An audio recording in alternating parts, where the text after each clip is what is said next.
Strong is directed by Nikolai Fugzlij, and I know I completely butchered that name, but we'll move on, and stars Chris Hemsworth as the leader of the declassified horse soldiers. Now, if you don't know what this is the story of a group of soldiers who were the first respondents in Afghanistan to the attacks of September the 11th, otherwise known as 9/11.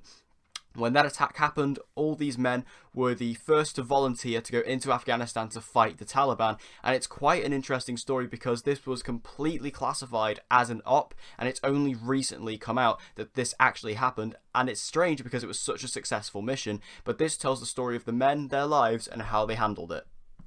As I just said, this is a real, true story, and that amazes me. Some of the stuff that happened here, this was an incredible story. The fact that these men, there was 12 of them, who took on pretty much an entire Taliban force with tanks and massive amounts of artillery, and it was just them, guns, and a horse each. That was an incredible feat because the odds here were definitely not in their favor, and the fact they were able to succeed in this mission just shows how just brave and powerful these soldiers were and how they didn't let fear get in the way of their mission. And you can see that as this film just demonstrates how these men were so strong, hence the name 12 Strong. Chris Hemsworth plays Mitch Nelson, who was the leader of this group, and he was great. You know, Chris Hemsworth, he can really do some good dramatic roles sometimes, and you really get to see that. Even just the way his facial expressions, you know, his facial acting really goes a long way in this film, and you can see that. There's even a particular line where one of the characters says to him that he has the killer eyes, and you can see that. There's a couple of shots where you look at his face, and you can see the intensity and the raw emotion in there, and I'm kind of blown away by Chris Hemsworth in this movie, you know. I really enjoyed his performance. He had a lot to give here, and he really never stopped backing down. He was constantly there, and the intensity was so real and so raw. It just helped him really get into this role and helps you sink into the reality of this film, which I've never seen Chris Hemsworth do before, because obviously we're so used to him playing, you know, kind of Thor, especially recently quite a funny Thor. It was quite difficult to grasp him being this kind of role, but once you sink into it, you are really amazed by him.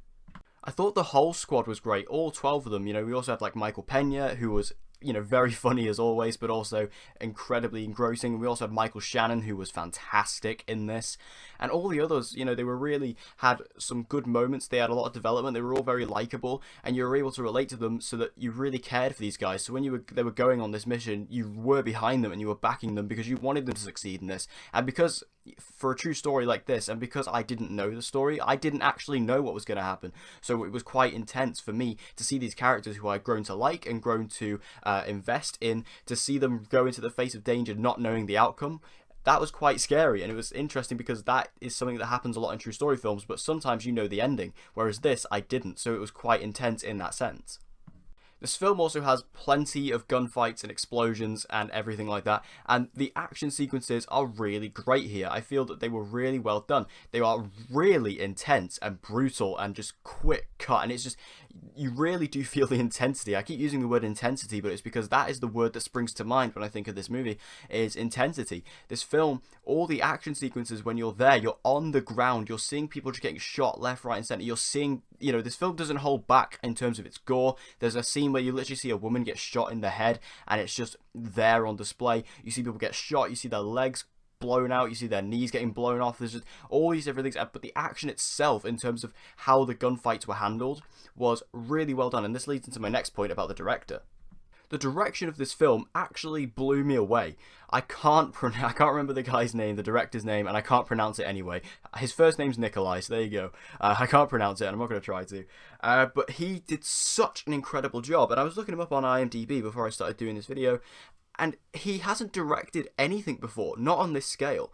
He's only directed one other thing, and it was like a little TV movie, I think, or maybe not even that. I think it was a lot less than that, actually. So to see him go from that to a big budget Hollywood movie like this, and the fact he was able to do it masterfully, I am so happy about that. And I think this guy just needs to get more work instantly, because if you have watched this film, I think you can agree with me that this was such an incredible directed film, and I can't believe that this guy is not getting more work, because he really deserves it. And like I was saying, the action sequences, the way he was able to direct the action sequences, it was all smooth. You were seeing everything, the way the cameras whooped around everything, you know, the way it was all interconnected was really well done. I really enjoyed the direction of this film, I really did.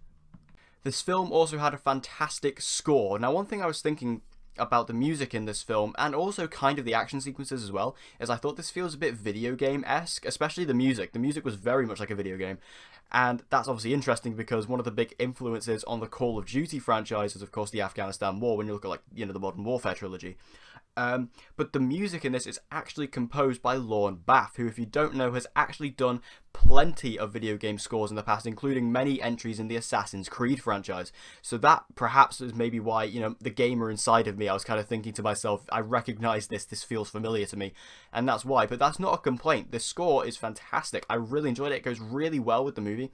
When it's in with the action sequences, it just helps to build, again, that intensity, and it really helps bring down the mood in some of the more somber moments, and that's exactly what a score like that in a film like this should do, and I think it did its job perfectly. There is also an original song which plays during the end credits of this, which is absolutely incredible. It's called It Goes On. Definitely look for it on Spotify if you haven't. It's really great, it's really powerful, it's emotional, it's moving. You know, it's nothing great, like grand or big, it's a nice little guitar solo song, and it's really nice, really just goes hand in hand with this film, and it's one of those songs that, you know, at the end of the film, when you're just thinking about it and you're reflecting it and you're listening to that, it really helps. And I've been listening to this song non-stop since I finished watching the movie, and I'm going to be listening to it for a long time to come, I can tell you that for now. Now, I do feel a couple of scenes in this film were a bit pointless and could have been taken out. Like, there are plenty of scenes where Chris Hemsworth's character has to negotiate with a warlord in Afghanistan, and I feel like they could have just taken that out, because they do feel very samey, and sometimes they don't really go anywhere. And I get that they're trying to be obviously true to the story and they're doing what actually happened, but sometimes, you know, this is an adaptation. You are adapting this into a movie, so sometimes you do have to compensate for that by cutting out some stuff that's not necessary. And I feel like a couple of those scenes weren't necessary. There are a few of them where you think, yeah, that's necessary, that's stuff that needs to happen, but there are a couple where it just doesn't go anywhere, or the dialogue was just a bit wasteful, and you think to yourself, yeah, that could have been taken out, and this probably could have shaved the film back down to be about 2 hours, maybe just under 2 hours, and that would have helped with the film overall, I think, in terms of its pacing, because those scenes are the only scenes I can think of that feel slightly dragged out. So if you took those away from the movie, I feel it would have benefited the whole film entirely.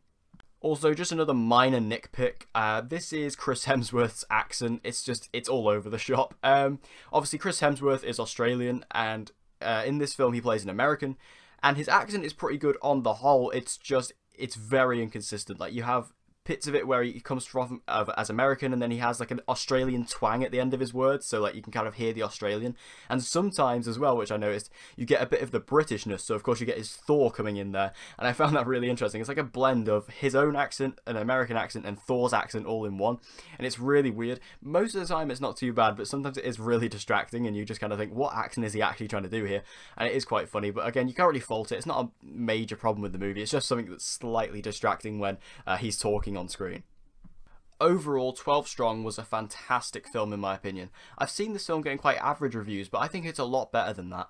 I feel that this film has an amazing story to tell, it has fantastic performances, the action's amazing, the direction, like I said, absolutely blew me away. For a first time, big time director, this is something that is unprecedented at this point, and I feel that because of the context of this movie being 9/11, I feel that this is going to open up the doors to more 9/11 movies. It's been quite a while now, and I feel that perhaps that sensitive subject is moving into something that could be portrayed in films where it hasn't been able to before, because if you look back, there really isn't many 9/11 movies. I think there's only one other big one which I can think of, which is called World Trade Center, which came out in 2006, and now we have 12 Strong. I feel that 12 Strong is going to open up the door to more movies like that, and we could see it happen in the very near future. But overall, I think 12 Strong was a fantastic film, and I think it's going to be one of them that I'm going to remember for a few years to come.